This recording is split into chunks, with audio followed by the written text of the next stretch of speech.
really? He said, it's a book of rules. And he picked up his Bible and there was a trash can there and he dropped it in there. He said, if it's a book of rules, would that bother you?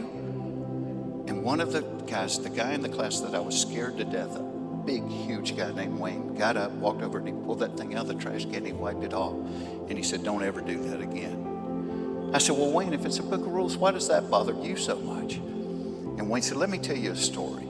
He said, when my mother died, he said, I inherited $70,000 from an insurance policy. He said, I'd never had money in my life.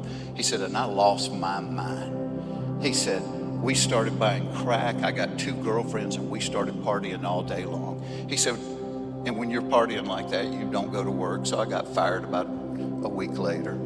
He said, but we didn't care. We had money and we were partying. He said, 2 months later, I got evicted out of my apartment. He said, so I had my stuff in some suitcases and backpacks. He said, and we just moved to cheap hotels and we're partying day and night. He said, but as we're moving around, I'm losing my stuff piece by piece. And he said, the only thing that I had from my mother was a Bible that she gave me when I was a little kid. And on the front page, on the inside, she had written this love letter to me, telling me about how Jesus was the answer. He said, and as we're bouncing around, I realized I've lost the backpack that had that Bible in it. He said, this goes on for a few more months and then the money runs out. He said, next day the 2 girlfriends leave. And now I don't have an apartment. I don't have a job. I've got a crack habit and I'm on the street. He said, I'm on the street for a year and a half, living on the street, begging people for money. Still got my crack habit. He said, and this guy came by one day and he picked 2 of us, said he needed help with a project. Wayne being a big, strong guy, he picked Wayne and another guy, and he took them to a place about 100 miles away where this guy had bought an old apartment building, 2-story apartment building. He was cleaning it out, and he was going to refurbish it and rent the apartments.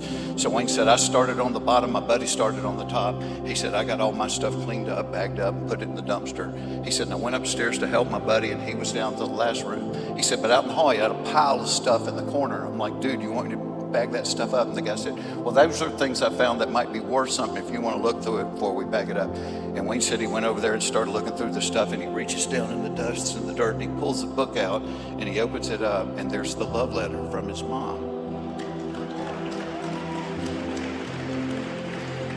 It's his Bible. A year later, year and a half later, and 100 miles away. And he said, I collapsed to the floor and started sobbing. If you put that in a Hollywood movie, nobody would believe it. And he said, I figured if God was going to chase me that hard, I would finally quit running.